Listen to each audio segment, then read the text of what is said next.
to have you state and spell your name. My name is Jack Gilroy, J-A-C-K, G-I-L-R-O-Y. And what title would you like us to use? I am a member of Peace Action in Columbia County and president of Veterans for Peace. Okay. What's happening here today? Well, today we're commemorating the 75th anniversary of the most atrocious single act in human history, the incineration of two major cities in Japan. On August 6th first with Hiroshima, and then August 9th of the city of Nagasake. So what will you be doing here today? We'll be reminding people, just as Helen Caldicott, the expert on nuclear weapons, Dr. Helen Caldicott, a medical doctor from Australia, who says that it is now not that popular of an issue throughout the world, but we are like lemmings waiting to run over the cliff. It is that dangerous, that serious. One of the great American intellectuals in foreign policy is Noam Chomsky. Noam Chomsky says it's inevitable, it's going to happen, and people are simply not aware. What's the current state of nuclear arms on this planet, arms reduction, all that sort of stuff, the proliferation? The proliferation is still going on, but the good news is that at the United Nations, 40 countries have signed a pact to abolish nuclear weapons. We need only 10 more countries to sign on to make it illegal, right? Illegal to even possess nuclear weapons. One of the great American minds in legality, international legality, is Francis Boyle of the University of Illinois. Francis Boyle, just several days ago, in the Bulletin of Atomic Scientists, stated that we are in a situation where we are almost for sure going to be involved in nuclear conflict. And that for him, it is illegal, absolutely illegal to even own nuclear weapons. Boyle and other legal scholars say it's pretty much like having a gun pointed at another person. Just the very threat is a criminal act. And so we have a criminal act of thousands of nuclear weapons around the world, some of them on submarines surrounding nations such as the Chinese. So ultimately, what message do you hope that people take away from this? I hope that what they take away is to begin a movement, another movement such as the 1980s, when our group started off as Sane Freeze. There's a certain sanity in saying, this is crazy. It is absolutely crazy. It's also a movement to say the power of the American president, whoever it happens to be, stable or unstable, whoever it happens to be, should not have the right to kill other people. Not just kill, but kill thousands and even millions. And yet, that is the legal situation. That has got to change. They have got to get to the members of the House of Representatives and to the United States Senate and turn this around. It is absolutely disastrous. Feeling anything? All right, thank you so much, Jack. Okay, really thanks. appreciate it. Yep.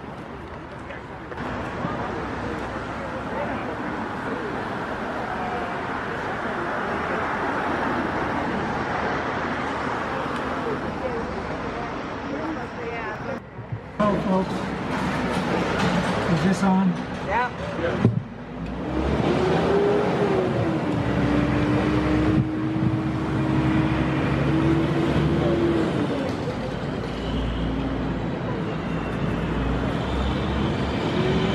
Thank you, familiar faces. We hope to get a few new people, and I think that's possible. Helen Caldicott, the Australian medical doctor, in a letter that just came through this morning, you all know Helen, she said that it's strange that this issue is not a major issue throughout the world.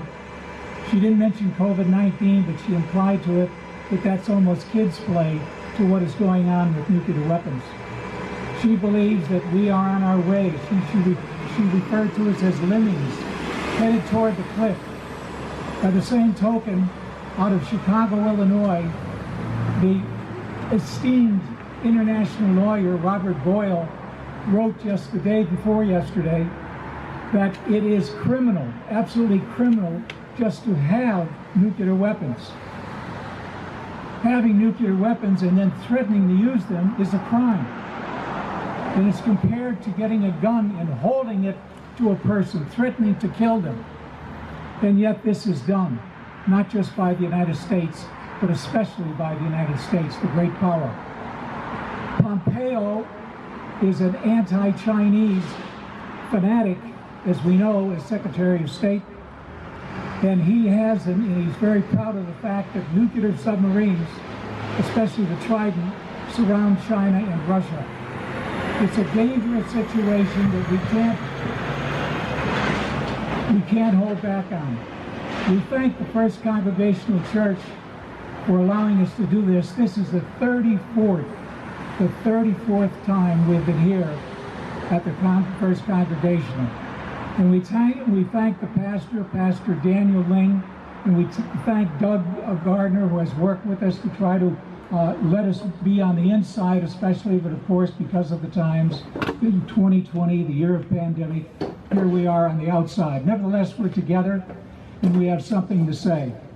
I wrote down a few words because, as some of you know, I can go on too long, but I think what I did write down is important.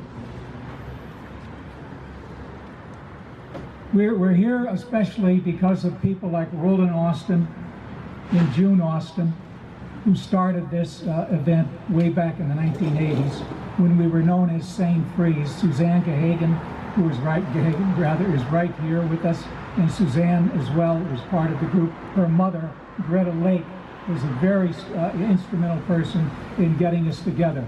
People like Roland and Anton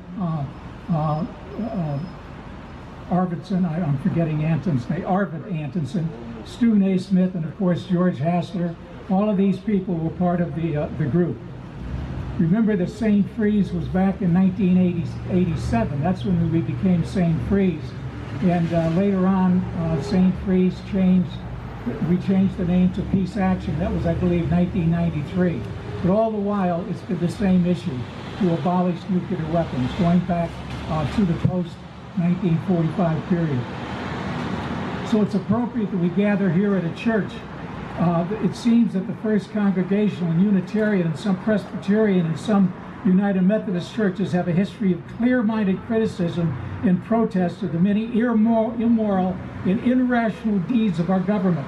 Generally speaking, Protestant churches and pastors have been much more forthright in opposition to war and racism than their Catholic Christian brothers of the cloth. But overall, most Christian denominations are better known for their silent complicity in crimes of war and racism. Now in 2020, this year of pandemic, we've come to a new awakening of racism in the streets of America and in our hearts and minds. So how does racism connect to Hiroshima and Nagasake? It's connected to all the dots, from Christian Spanish and Christian Anglo-Saxon to Native Americans and their treatment. Our genocidal acts against Native Americans, we know the history, destroying them, killing them, nothing better than a dead Indian, putting them in virtually concentration camps. And then, of course, today, the American Indian is in the worst situation medically, physically, mentally, socially, of any other group in America. You know, this is an absolute crime. 400 years ago, then, we became the greatest racists on the planet by buying and selling people. Even our Supreme Court in 1857, remember the Dred Scott decision, right? A Christian, a Catholic, in fact, Dred Scott, approving of the 1840 the fugitive slave law, where if you found a black person who escaped, it was property. A black person was property. He had to be returned under penalty of law. So the fact is that all these dots eventually lead to the Japanese. And many of us are old enough to remember the Japanese put them in concentration camps, not Germans, right? Not Germans. The biggest ethnic group in America is German, right? You check it out, the largest group. The Germans then were not put into concentration camps. The Japanese were. In Germany, the Japanese, of course, that was 1942 to 1945. But it was an open racist act by the United States. Harvard professor Elaine Scarry, and she's another major, if you can go online and check out Elaine's, that's Scarry spelled the way you think it is. She noted a couple of days ago in an article she wrote for the Bulletin of Atomic Scientists that German privilege was white privilege. Long before the defeat of the Nazis in Europe, September 14, 1944, secret documents were written saying that Japan, the Asians, were to be subject to the nuclear weapons, not Germany. The Bulletin of Atomic Science has a doomsday clock ticking since 1947. Right now, the minute is 1 minute and 40 seconds to midnight, the worst it's been since 1953. Should this be taken seriously? Well, the whole point is that we're as crazy today in 2020 as we were in 1953. Actually, maybe nuttier, because the United States has a first strike policy. A first strike. The President of the United States has the legal right to press the launch button. Now that's crazy for anyone, especially if you're stable. Right? No stable president has a right to kill other people, been killed by the thousands and millions. And we're talking about a very unstable individual. It's been 3 years since 37 psychiatrists gathered together at Yale University in April of 2017 to say that, here's what the Connecticut newspaper said, and you can find it anywhere online. A group of psychiatrists meeting at Yale Thursday say President Donald Trump is so mentally unstable that he's unfit for office. Unfit for office, and yet he can destroy the whole world. Think about it. Well, our Asian extremism extends to the Chinese, who are now being primed by corporate America and their congressional lobbyists, its money-making folks with weapons right here in our own area, Lockheed Martin, BAE, etc. They've surrounded China with our ships, with our subs, and the subs, especially the Trident. We'll have later on, in a couple of minutes, in fact, we'll have on a woman who's going to prison, right? And her sister should be, another woman whose sister is going to prison, will be here to say a few words. Why? Because they attempted to awaken American people in the world to this threat of Trident submarines by going into the base in Georgia and exposing the truth of the deadliness of the Trident submarine. In September, they'll be sentenced to prison. We're talking about the granddaughter of Dorothy Day, Martha Hennessy, and we're talking about from Ithaca, New York, Claire Grady. Both will be given sentences in a matter of weeks. John Pilger, the premier journalist really on nuclear activity, going back many decades, this week noted in the Counterpunch, the magazine, that Trump's Secretary of State, Mike Pompeo, he calls him an evangelistic fanatic who believes in the rapture of the end, is perhaps the most dangerous man alive. Here's what Pompeo says. I was a CIA director, says Pompeo. And then he goes on to boast. We lied, we cheated, we stole. It was like we had the entire training course. And Pompeo's obsession is China. So we've got to educate our youth, our children, our grandchildren, our great-grandchildren. You've got to educate teachers. You've got to educate our congressman, who is a member of the Armed Services Committee. His office is right down the street, right? And you can call, you can't go in there now, but you can call his office. Across the way at the federal building is Senator Schumer, who is one of the most powerful individuals in the United States, right? These people have to be pressured because they have the ability to stop that concept of first strike, to prevent the President of the United States from having this unbelievable criminal authority to destroy the whole planet. These people have to be pushed. And you know, it's not just those of us who have been on this issue for years. It's people like Noam Chomsky, who said 2 weeks ago on television, it's inevitable. Noam Chomsky. He's still bright, he's over 90 years old, but he said nuclear war is inevitable. Nobody's listening, we're all wearing masks and have our ears blocked. We need to speak out in nuclear. Pope Francis, right? Pope Francis came to the United States and said, just possessing nuclear weapons is immoral. So please get on Brindisi, please get on Schumer, please teach your children, tell them to look at something other than comics and Fox 40, get them to do what is needed to get to the major news magazines such as Truth Out, Truth Dig, Counterpunch, etc. You know what they are, and educate them in ways to make a real change to abolish nuclear weapons. Thanks. We're going to be ringing the bell shortly. Thank you, Jeff. Jim and dawn was supposedly our time when it happened. So I think we're beyond that now. So let's ring the bell, and then Jim and Ann are going to have a reading. Can I get a few husky males down here to help?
Founder of the Catholic Worker Movement, posted in September of 1945, called "Mr. Truman Was Jubilant." This is the Catholic workers' response to Hiroshima. Mr. Truman was jubilant. President Truman. What a strange name, come to think of it. We refer to Jesus Christ as true God and true man. Truman is a true man of his time in that he was jubilant. He was not a son of God, brother of Christ, brother of the Japanese, jubilating as he did. He went from table to table on the cruiser, which was bringing him home from the Big Three conference, telling the great news. Jubilant, the newspaper said. Jubilate Deo. We have killed 318,000 Japanese. That is, we hope we have killed them. The Associated Press on page 1, column 1 of the Herald Tribune says, the effect is hoped for, not known. It is to be hoped that they are vaporized, our Japanese brothers, scattered men, women, and babies to the four winds over the seven seas. Perhaps we will breathe their dust into our nostrils, feel them in the fog of New York on our faces, feel them in the rain on the hills of Easton. Jubilate Deo, President Truman was jubilant. We have created destruction. We have created a new element called Pluto. Nature had nothing to do with it. A cavern below Columbia was the bomb's cradle, born not that men might live, but that men might be killed. Brought into being in a cavern and then tried in a desert place, in the midst of tempest and lightning, tried out and then again on the eve of the feast of the transfiguration of our Lord Jesus Christ, on a far-off island in the eastern hemisphere, tried out again this new weapon which conceivably might wipe out mankind and perhaps the planet itself. Dropped on a town, one bomb would be equivalent to a severe earthquake and would utterly destroy the place. A scientific brain trust has solved the problem of how to confine and release almost unlimited energy. It is impossible yet to measure its effects. We have spent $2 billion on the greatest scientific gamble in history and won, said President Truman jubilantly. The papers list the scientists, the murderers, who are credited with perfecting this new weapon. One outstanding authority who earlier had developed a powerful electronic bombardment machine called the cyclotron was Professor O.E. Lawrence, a Nobel Prize winner of the University of California. In the heat of the race to unlock the atom, he built the world's most powerful atom-smashing gun, a machine whose electrical projectiles carried charges equivalent to 25 million volts. But such machines were found in the end to be unnecessary. The atom of the uranium-235 was smashed with surprising ease. Science discovered that not sledgehammer blows, but the subtle taps from slow-moving neutrons managed more on a tuning frequency were all that were needed to disintegrate the uranium-235 atom. Remember the tales we used to hear that one note of a violin, if that note could be discovered, could collapse the Empire State Building? Remember, too, that God's voice was heard not in the great and strong wind, not in the earthquake, not in the fire, but in the whistling of a gentle air. Scientists, army officers, great universities, Notre Dame included, and captains of industry, all are given credit lines in the press for their work of preparing the bomb. And other bombs, the president assures us, are in production now. Great Britain controls the supply of uranium ore in Canada and Rhodesia. We are making the bombs. This new great force will be used for good, the scientists assured us. And then they wiped out a city of 318,000. This was good. The president was jubilant. Today's paper, with its columns of description of a new era, the atomic era, which this colossal slaughter of the innocents has ushered in, is filled with stories covering every conceivable phase of the new discovery. Pictures of the towns and the industrial plants where the parts are made are spread across the pages. In the forefront of the town of Oak Ridge, Tennessee, is a chapel, a large, comfortable-looking chapel, benignly settled beside the plant. And the scientists making the first tests in the desert prayed, one newspaper account said. Yes, God is still in the picture. God is not mocked. Today, the day of this so great news, God made a madman dance and talk who had not spoken for 20 years. God sent a typhoon to damage the carrier Hornet. God permitted a fog to obscure vision, and a bomber crashed into the Empire State Building. God permits these things. We have to remember it.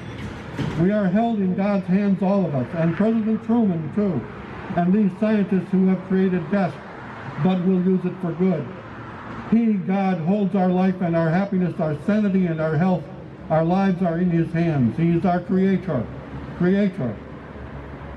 And as I write, Pigsy, who works in Secaucus, New Jersey, feeding hogs and cleaning out the excrement of the hogs, who comes in once a month to find beauty and surcease and glamour and glory in the drink of the Bowery, trying to drive the hell and the smell out of his nostrils and his life, sleeps on our doorstep in this best and most advanced and progressive of all possible worlds.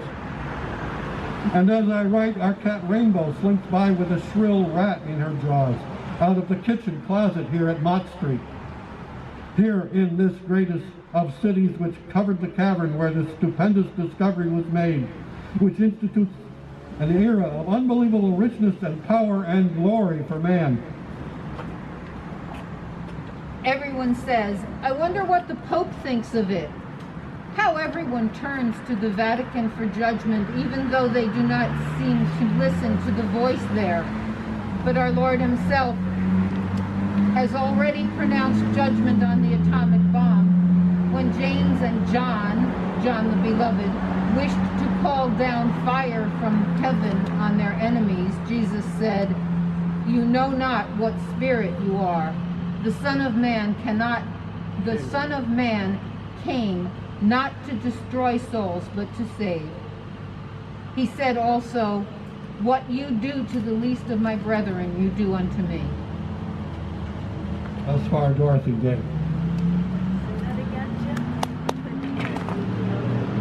Thus far, Dorothy Day, all those years ago. What year was that? This was published in the Catholic Worker of September of 1945, about a month after the two bombs were dropped. And I'll add one more thing. She didn't even mention the radiation damage, people dying from radiation, because people hadn't even started talking about it yet at that point. We have on speakerphone, hopefully we'll all be able to hear Martha Hennessy, the granddaughter of Dorothy Day, who is up for sentencing for her action in Georgia to try to expose the world to the Trident missiles. So can you hear us okay, Martha?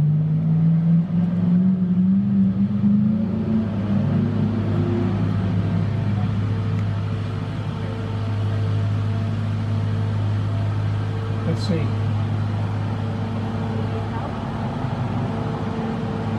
can't hear? Martha? I can hear you. You want me to start? Yes, why don't you start? Right up against that. Well, welcome everybody. Thank you all so much for being out there on the street. It is absolutely imperative that we raise our voices in public on this 75th anniversary of the greatest war crime in human history. We now know in retrospect that the dropping of the bomb was not necessary. It was opposed by several military generals and several Martha, could you wait just a minute? There's street construction here in front of the church. Yeah, there's a cleaner. He's probably going to take another minute or so before he goes by. Okay? You can hear it yourself probably.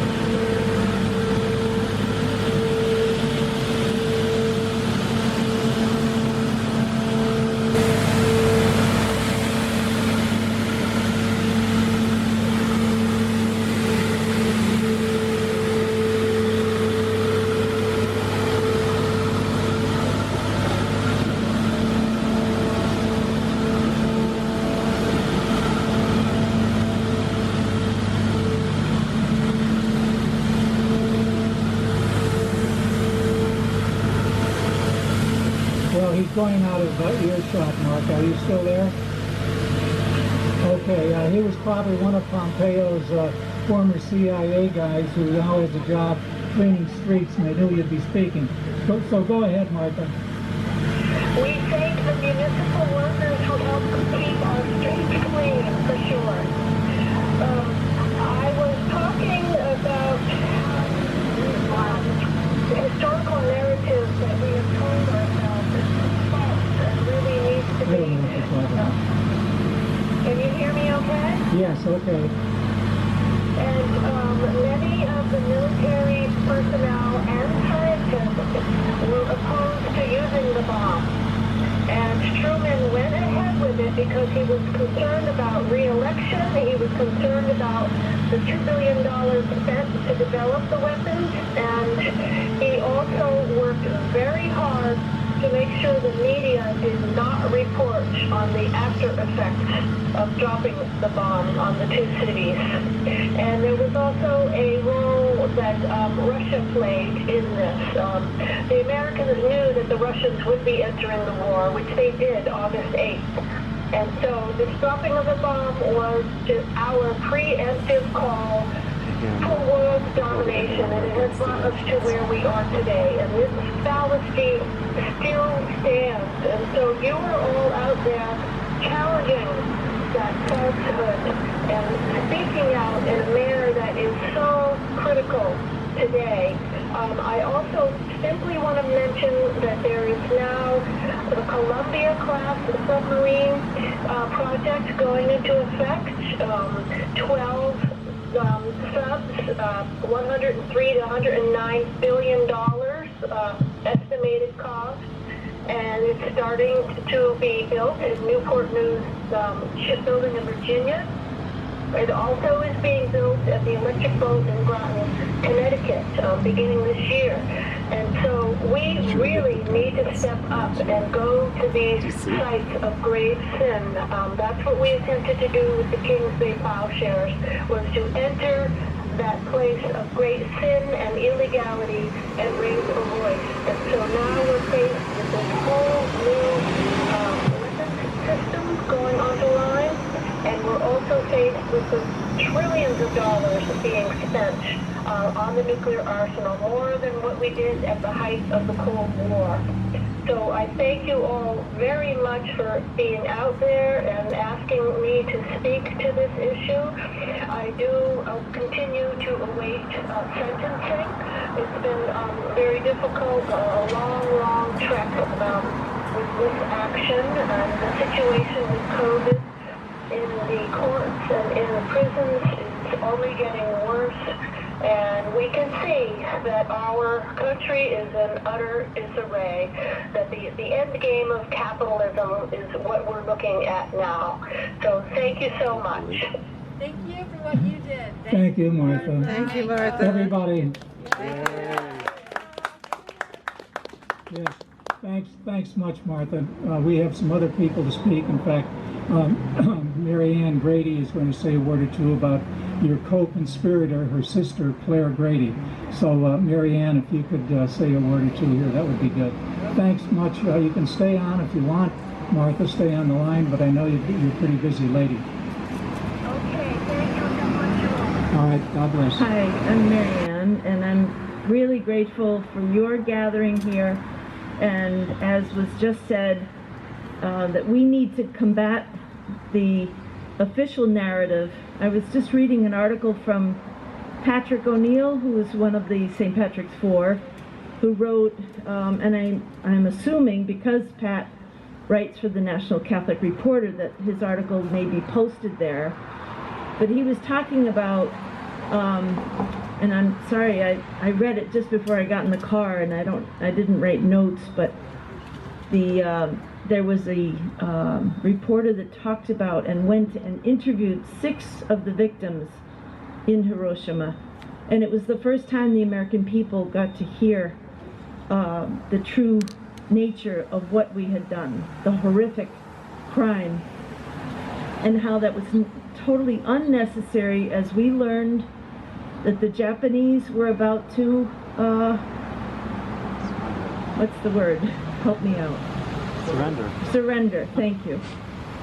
And then Truman asked another reporter to write, after that article came out, and I think it was in the New Yorker, am I wrong? Again, I'm forgetting. I will post the correct stuff on the Facebook Live page with all this correct information and a link to Patrick's article. But then Truman wanted to get the other narrative out there, justifying what he had done, and so somebody else did that. So our work today, right now, is to be active, as Martha just said, to go into these places of criminality and immorality.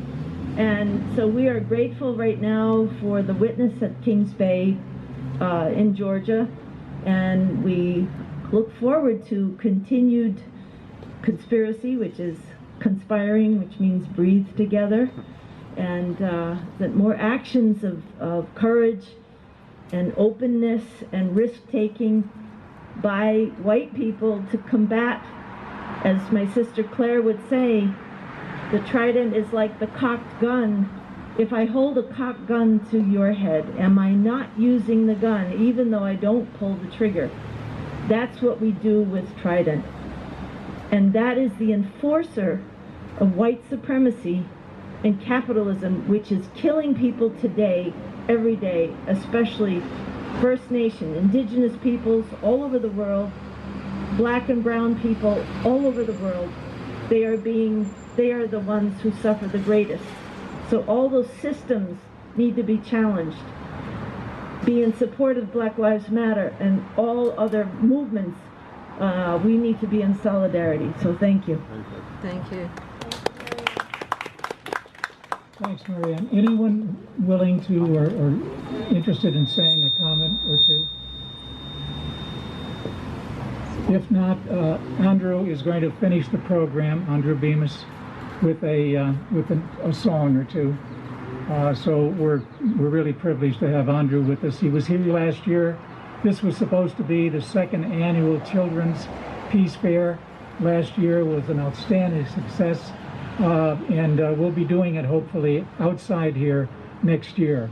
Doug Gardner came up with the idea at one of our meetings. Doug was a new member of our group and is now a member of the First Congregational and works closely with the board.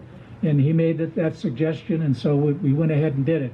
But of course, because of other factors, we'll have to wait until next year, hopefully next year. Andrew?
I don't know if we can do sing-alongs right now.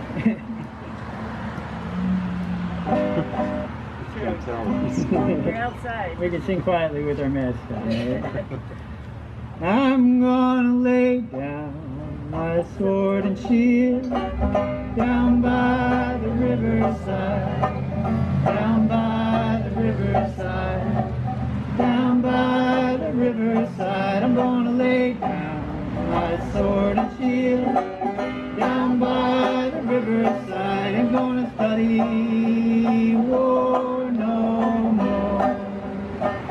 I ain't gonna study war no more. I ain't gonna study war no more. I ain't gonna study war no more.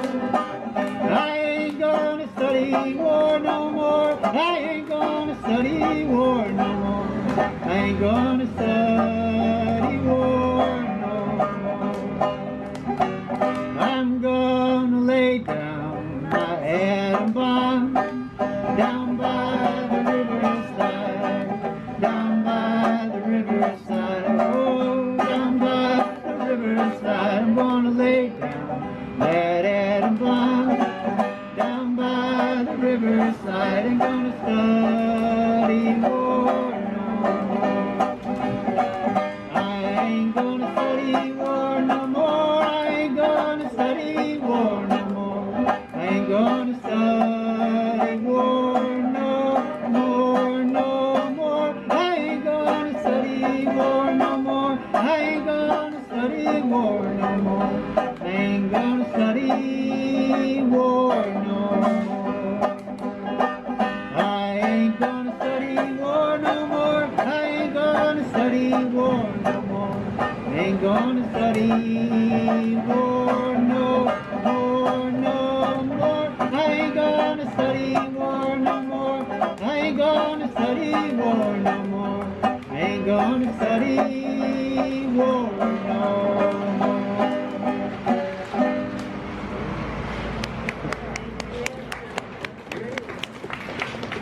Here at the Peace Fair, Children's Peace Fair, we'll all be working to do something about abolishing nuclear weapons for sure. So thanks everybody for coming. Anyway, Doug Gardner would like to say something. Please have some donuts. Keep your strength up. We made a commitment to create a children's. Come to the mic. We made a commitment to create a children's peace garden in memory of all children killed by racism, hatred, genocide, and war. It's directly across from the children's playground in Otsenango. And we're about ready to we planted tulips and daffodils last fall that came up, but we're going to really begin to tackle this in the next week or two. So if any of you are interested, please let me know. The Parks Commissioner, Liz White, and a couple of her staff have really done a lot to help us plan how this garden is going to unfold. So I mention that because we need to also have memories that recognize what has happened to children. So I mention that for what it's worth. Thank you. Here that are pictures of Hiroshima, the aftermath of the bomb. They might be some from Nagasake, I'm not sure. But these were given out by a Japanese group of Hibakusha survivors of the bombs, and they were given free to State Peace Action, and they sent out copies for us to use. Hopefully we'll use them in other venues through the year. But take a look at these pictures and the captions underneath them. Take a look at what really happened. Thank you.